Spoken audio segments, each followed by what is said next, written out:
Oh, what I do for the Crown Prince. The sanctions were brutal and crippling and served as an important, really an important function, nevertheless, at the time. But now it's their time to shine. It's their time to shine. Trump is lifting sanctions on Syria, and he's doing it because he really likes MBS. That's what he said. That was his explanation. And no, we are not making this up. Trump met al-Jolani in Saudi Arabia for 33 minutes. MBS joined the meeting. So did Turkish President Recep Tayyip Erdogan. He dialed into the meeting. But of course, Trump, like most Trump deals, he expects something in return. The White House has cited 4 demands. 1, Syria must normalize ties with Israel. 2, it must deport Palestinian and foreign terrorists. 3, it must help Washington fight the ISIS. And 4, it must take control of ISIS detention centers in Syria. Those are Trump's 4 demands, and by the looks of it, al-Jolani has agreed to them. Yeah, but I think they have to get themselves straightened out. I told them, I hope you're going to join one and straighten out. He said yes. But they have a lot of work to do. But the lifting of sanctions is a long and complicated procedure. There's also the added burden of rebuilding Syria. The civil war that began in 2011 has ravaged the country. The cost of rebuilding stands at about $400 billion. So a rapprochement with the US is a big step forward, and Syrians were seen celebrating this meeting.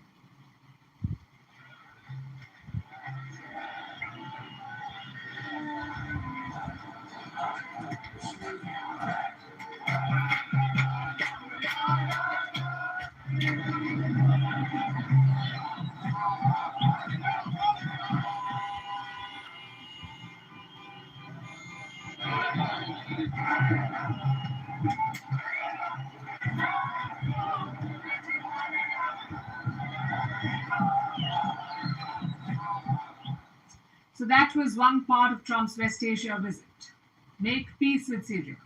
The other part was dancing with the Saudis, figuratively and maybe even literally. In 2017, Trump's first foreign trip as US president was to Saudi Arabia, and now in his second term, he chose to do the same. He arrived in Riyadh for his first state visit. He was escorted by Saudi fighter jets, greeted by lavender carpets, grand parades, Arabic coffee, and even a McDonald's cart outside.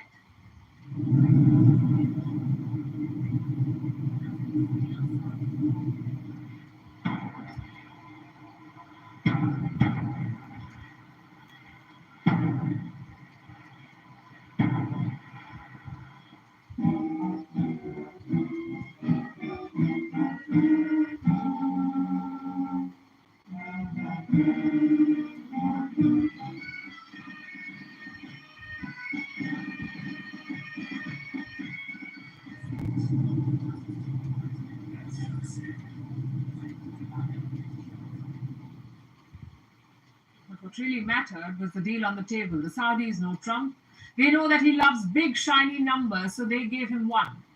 $600 billion in investments. This includes a $142 billion defense deal, a $20 billion investment in AI infrastructure, and $80 billion in joint tech investments. Today, we are working on partnership opportunities worth $600 billion, including more than $300 billion agreements announced during this forum. And with this trip, we're adding over $1 trillion more in terms of investment into our country and buying our products. And, you know, nobody makes military equipment like us. We have the best military equipment, the best missiles, the best rockets, the best everything. Best submarines, by the way. But even friendship has its limits. And for Saudi Arabia, that red line was the Abraham Accords. It is Trump's dream. He wants Saudi Arabia to normalize ties with Israel, but Crown Prince MBS is not so keen. And that's understandable. It's because of the Gaza war. Riyadh has made one thing very clear. It will not happen. Normalization will not happen until there is a clear path to Palestinian statehood. But Trump still persisted. It's been an amazing thing, the Abraham Accords, and it's my fervent hope wish and even my dream that Saudi Arabia, a place I have such respect for, especially over the last fairly short period of time, what you've been able to do, but we'll soon be joining the Abraham Accords. Even without normalization, it was a successful trip. From here, Trump has now flown to Qatar. More deals and meetings await there. And then his final stop is the United Arab Emirates. But amid all of this, Trump did not forget about another country, and that is Iran. He even tried for peace in Saudi Arabia. How? By extending a thorny olive branch to Iran. I want to make a deal with Iran.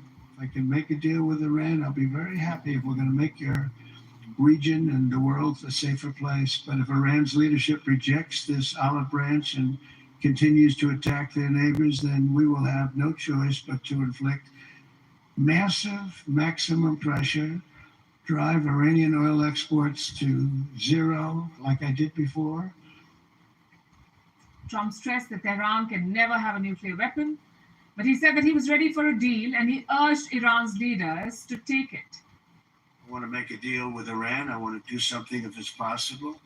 But for that to happen, it must stop sponsoring terror, halt its bloody proxy wars, and permanently and verifiably cease its pursuit of nuclear weapons. They cannot have a nuclear weapon. Now, you may be wondering, what is Donald Trump up to? He has lifted sanctions on Syria. He has secured billion-dollar deals in Saudi Arabia. He's offering a deal to Iran. By doing so, he's rewriting decades of U.S. foreign policy on the fly. So what is Donald Trump's West Asia doctrine? Well, it appears there isn't one. Trump does not see the world in red lines or alliances. He sees it in opportunities and deals. For Donald Trump, every door can be knocked on, every sanction is negotiable, every war is just a business deal waiting to be closed. In Trump's West Asia, there are no friends or foes. There are only deals and deal makers.